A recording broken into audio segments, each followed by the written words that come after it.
जाएंगे। सबसे पहले दुर्गेश नागी जी। दुर्गेश जी, बड़ी उम्मीदों के साथ जनता ने आपको सत्ता में बिठाया था, आपने भी जनता से बड़े बड़े वादे किए थे, सोनार बांग्ला बनाने की बात कही गई थी, कहा था कि जब टीएमसी सरकार में थी तो टीएमसी के गुंडे उपद्रव करते थे, सड़कों पर परेशान करते थे, बीजेपी कार्यकर्ताओं को परेशान किया जाता था। यह भी आपने कहा कि जो लोग हैं उन्हें बूथ तक नहीं पहुंचने दिया जाता था, वोट नहीं डालने दिया जाता था। कुल मिलाकर आप कानून व्यवस्था को लेकर के सवाल उठाते हुए नजर आए थे और उसी मुद्दे को आधार बनाकर सत्ता में काबिज होते हुए भी नजर आए। अब क्या बदल दिया सर आपने पश्चिम बंगाल में? सांसद ही सुरक्षित नहीं है पश्चिम बंगाल में, हमले हो रहे हैं सांसदों पर, किसकी जिम्मेदारी है सर? अभी तो 1 महीना भी नहीं हुआ आपकी सरकार बने हुए। नमस्कार जी। भारतीय जनता पार्टी की तरफ से आपने हमें यहाँ बुलाया है बात रखने के लिए। जी। जैसा कि आपका सवाल है, आवाज इको हो रही है। ठीक है, उसको सही करवाते हैं, अपनी बात रखिए सर, आपकी आवाज पूरी आ रही है। नहीं, मैं जो बोल रहा हूँ मैं भी सुन रहा हूँ। उसको दुरुस्त करवाते, अपनी बात रखिए आप। Thank you. तो भारतीय जनता पार्टी की 4 तारीख को यहाँ बनी है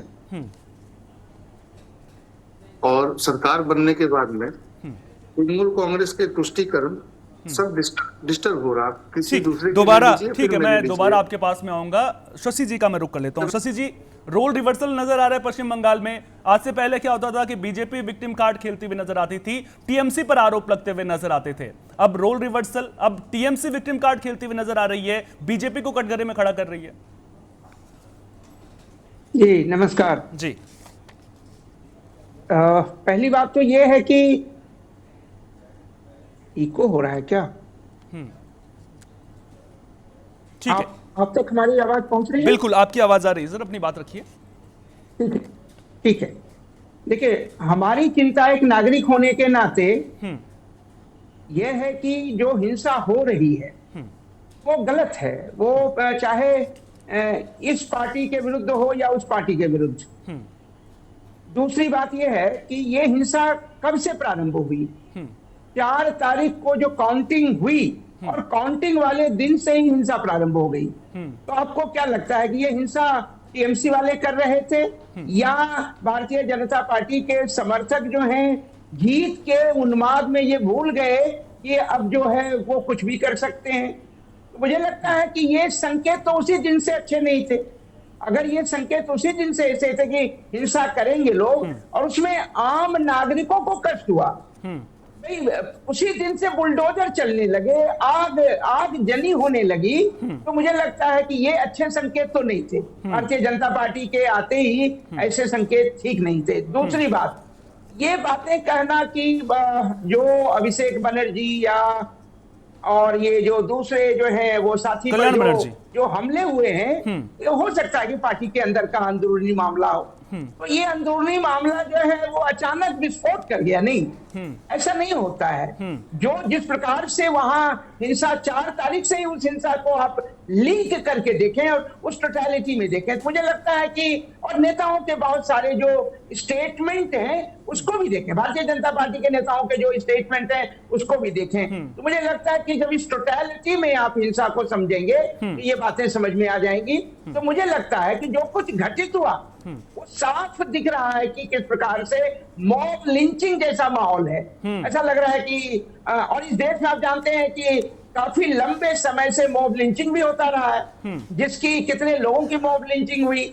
और हम जानते हैं कि जो मॉब होती है उसका कोई विवेक नहीं होता है, वो भीड़ तंत्र है, वो अराजक तरीके से बिहेव करती है। लेकिन ये भी तथ्य है कि उसके पीछे कुछ लोग हमेशा होते हैं। अचानक भीड़ के द्वारा इस प्रकार की अराजक स्थिति और हिंसा नहीं की जाती है, तो इस बात को भी समझने की जरूरत है। अब रही बात, दूसरी बात ये भी है, अगर सरकार के लोग या सत्ता पक्ष के लोग इस हिंसा में टीएमसी की जिम्मेदारी, उनके अंदरूनी मामले की जिम्मेदारी यही ठहराएंगे तो क्या वो हिंसा को रोकने की कोशिश करेंगे? अब सत्ता में तो वो है, मान लिया टीएमसी के कार्यकाल में क्या हुआ नहीं हुआ वो अलग इतिहास है, लेकिन आज बात से जो ना मैं है पूरी तरह भारतीय से जनता एग्री करता पार्टी हूं, के आपकी बात से मैं पूरी सरकार तरह से के ताल्लुक कार्यकाल रखता में हूं कि जो ये हिंसा हो रही है ना, जब से बीजेपी की सरकार बनी है उसके बाद जो है, जब चुनावी नतीजे वहां पर सामने आए उसके बाद से इस तरह की तस्वीर जरूर निकलकर सामने आ रही है। लेकिन सर, जब गिरफ्तारियां हो रही हैं मामले को लेकर, अभिषेक बनर्जी वाले मामले को लेकर के, तो उसमें कनेक्शन तो ये निकल रहा है कि टीएमसी की पूर्व विधायक के सहयोगी करीबी हैं, वो उनके नाम सामने आ रहे हैं, तभी तो इसे अंदरूनी टूट के तौर पर देखा जा रहा है। मैं मानता हूं कि इस तरह का विस्फोट नहीं हो सकता है, लेकिन फिर वो नाम कैसे सामने आ रहे हैं? फिर जो टीएमसी के पूर्व विधायक थी, उन जिन्हें रूपा गांगुली जी ने हराया था, उनके करीबी सहयोगियों के नाम कैसे आ रहे हैं? फिर ये भी तो प्रश्न बड़ा खड़ा हो रहा है ना सर। नहीं, एक सवाल इसमें ये है, सत्ता किसकी है? प्रशासन किसका है?